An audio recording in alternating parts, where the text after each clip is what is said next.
Bueno, vamos a dar continuidad a la clase de Relaciones Jurídicas y Derechos Subjetivos que habíamos visto en la primera parte de la clase, los conceptos de situación, relación jurídica, el concepto general de derecho subjetivo, los elementos de la relación, la duración, y ahora vamos a pasar a la segunda etapa, que es la clasificación de los derechos subjetivos y el ejercicio, ¿sí?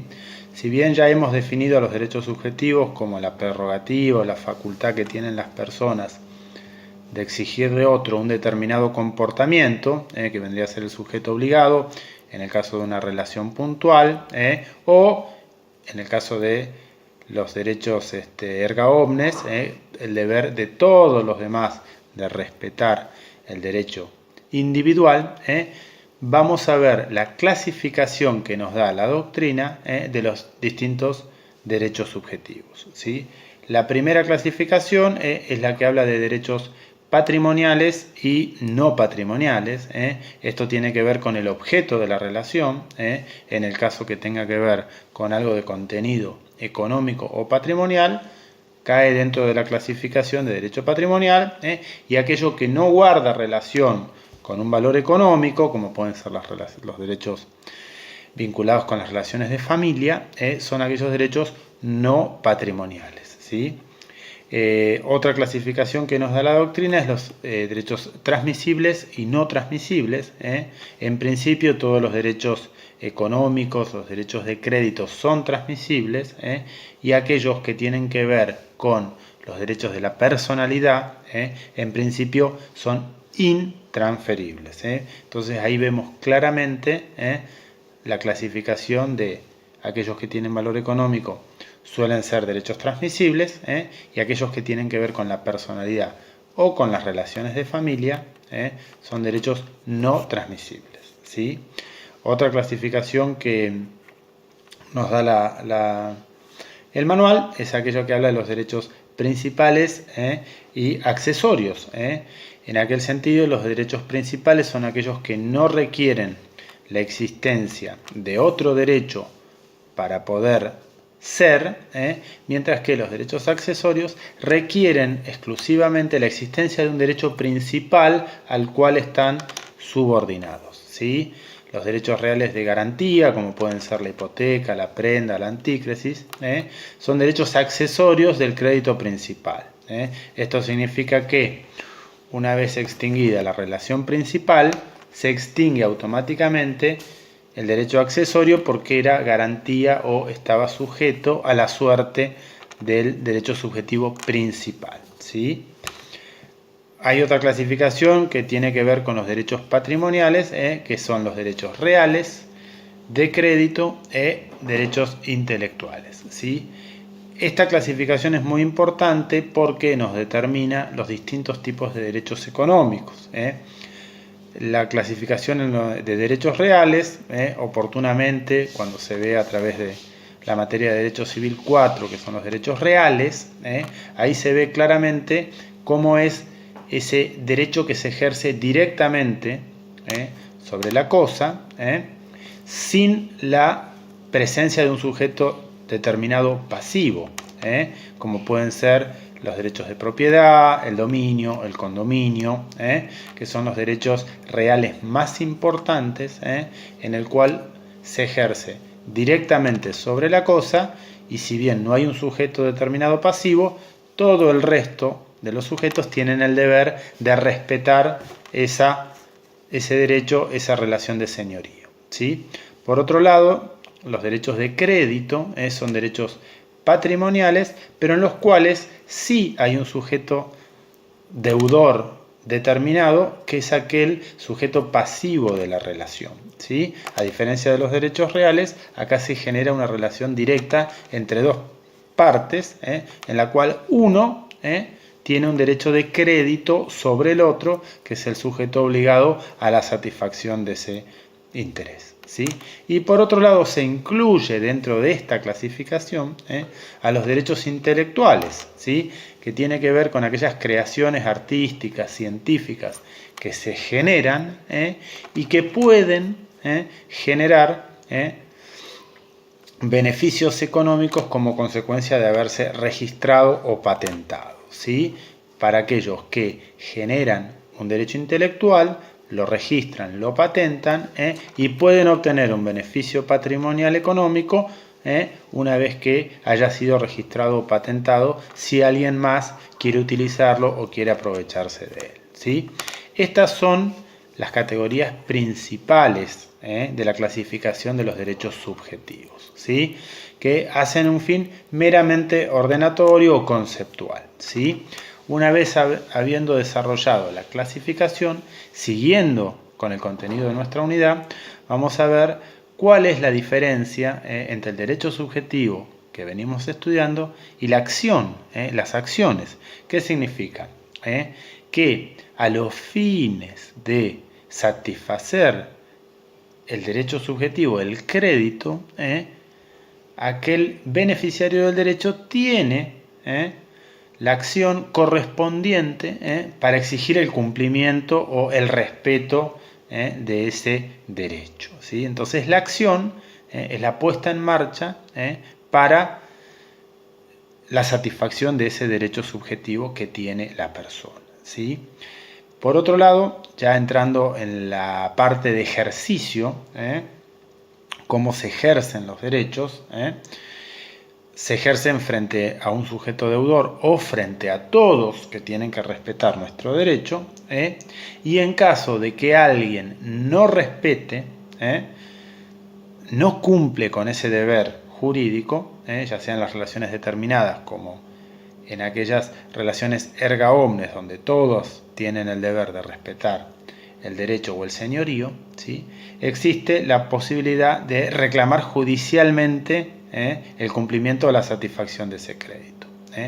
Este es un principio general en el cual nadie puede hacer justicia por mano propia. Es decir, aun aquel que le corresponda un derecho subjetivo, como lo veníamos estudiando, el ejercicio de ese derecho subjetivo se da a través de una acción judicial en el caso que haya un incumplimiento o la falta del respeto a ese cosa.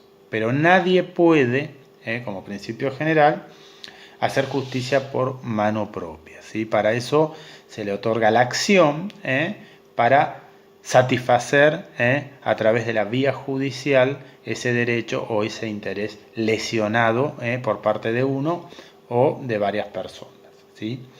El Código Civil y Comercial de la Nación establece algunas excepciones a este principio de nadie puede hacer justicia por mano propia. Puntualmente en el caso de los derechos subjetivos, el artículo 1178, que nos habla de la legítima defensa, el estado de necesidad y el ejercicio regular de un derecho, nos dice que estaría justificado el daño en ejercicio regular de un derecho, ¿sí? Aquí ya nos introducimos en un concepto muy importante que es el ejercicio regular de los derechos, ¿sí? ¿Esto qué significa? Que las personas deben ejercer sus derechos en forma regular, ¿sí? Sin intención de generar o causar un daño, ¿sí? Porque esto hace que se viole un principio general, que es el principio de la buena fe, ¿sí? En el cual la buena fe de las personas en el ejercicio de sus derechos es un principio general y por lo tanto es un límite al ejercicio de ese derecho subjetivo que no es absoluto, sino que es relativo. ¿Y relativo a qué? Al ejercicio regular del mismo, ¿sí? Entre los límites al ejercicio de los derechos, cuyo límite principal es el principio de la buena fe, que deben actuar con honestidad, con rectitud, como lo haría un buen hombre de negocios, ¿sí? Existen otros casos en los cuales existe una limitación al ejercicio del derecho subjetivo. Uno de ellos es la doctrina de los actos propios, que vamos a ver en el manual, en la cual básicamente establece que quien se haya manifestado en algún sentido en forma previa, no puede con posterioridad contradecir su conducta, aunque tuviera posibilidades de hacerlo, ¿sí? Porque si de esa manera, con una acción previa, generó expectativas en otras personas con relación a una determinada relación jurídica, resulta contrario a la buena fe que con posterioridad y valiéndose de alguna artimaña modifique su accionar anterior y perjudique a un tercero con el cual iba a contratar y al cual le había generado algún tipo de expectativas, ¿sí? Asimismo, hay un ejemplo clarito también en el manual respecto de la buena fe o de los actos propios, que es el caso de la aseguradora, que si bien el contrato establecía que los pagos de la cuota debían hacerse en las oficinas de la empresa, había mandado regularmente al cobro al domicilio particular, ¿sí? Y luego decidió reclamar judicialmente diciendo que el sujeto no había ido a pagar a las oficinas, ¿sí? Contradiciendo expresamente cómo venía realizando el cobro. Atento que si bien la obligación no lo establecía, mandaba al domicilio del deudor, ¿sí? Y luego, modificando, quiso hacer valer una cláusula que establecía que el pago debía realizarse en las oficinas de la empresa, ¿sí? Esa es uno de los límites al ejercicio de los derechos, la teoría de los actos propios, y otra importante es la teoría de la apariencia. Aquí ya, si bien se empiezan a introducir cuestiones relacionadas con derecho de sucesiones, es importante mencionarlas en las cuales ya la buena fe se ve viciada, pero sin una intención manifiesta, como puede ser el caso en el cual haya aparecido un heredero declarado, un heredero, pero que en realidad es un heredero aparente, porque hay personas que tienen un mejor derecho en esa sucesión y que todavía no se han presentado o no han dado a conocer. Y por lo tanto, ese heredero resulta ser un heredero aparente, es aparente porque tiene todas las características de un heredero, pero sin embargo existe otra persona con mejor derecho que lo desplazaría. Por lo tanto, todas las acciones que haga en ejercicio de ese carácter de heredero aparente podrían quedar sin efecto en el caso que apareciera, surgiera el verdadero heredero y pudiera reclamar todos los derechos de esa sucesión.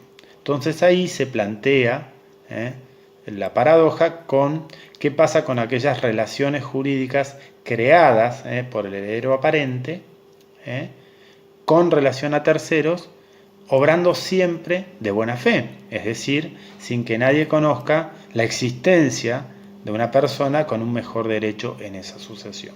Frente a esto se plantea el dilema de qué se respeta, el verdadero derecho de aquella persona que tiene, que es el verdadero heredero, o aquellas acciones que haya realizado el heredero aparente en el ejercicio de su rol de heredero con terceros y que hayan producido alguna disminución respecto de la herencia recibida, ¿sí? Bueno, frente a esa situación y por un principio general, que es el principio de la seguridad jurídica, se ha establecido que si hubo buena fe, deben respetarse aquellos actos realizados por el heredero aparente y por lo tanto no tiene derecho a reclamarlo el heredero principal una vez presentado, ¿sí? Sin perjuicio de ello puede reclamar algún tipo de compensación. Pero frente a esa situación en la cual se plantea si debe primar la verdad jurídica o los hechos realizados por el heredero aparente, sea por una cuestión de seguridad jurídica, así aquellas personas que vayan a contratar no duden de decir, pero será o no el heredero, habrá alguien con un mejor derecho, si obraron de buena fe, es decir, si nadie conocía la existencia de un heredero con mejor derecho, esos actos son válidos y aún cuando aparezca el heredero no pueden ser decretados nulos o atacados su legitimidad, ¿sí? Y por último vamos a ver brevemente la teoría del abuso del derecho, ¿sí? En el ejercicio en forma abusiva del derecho.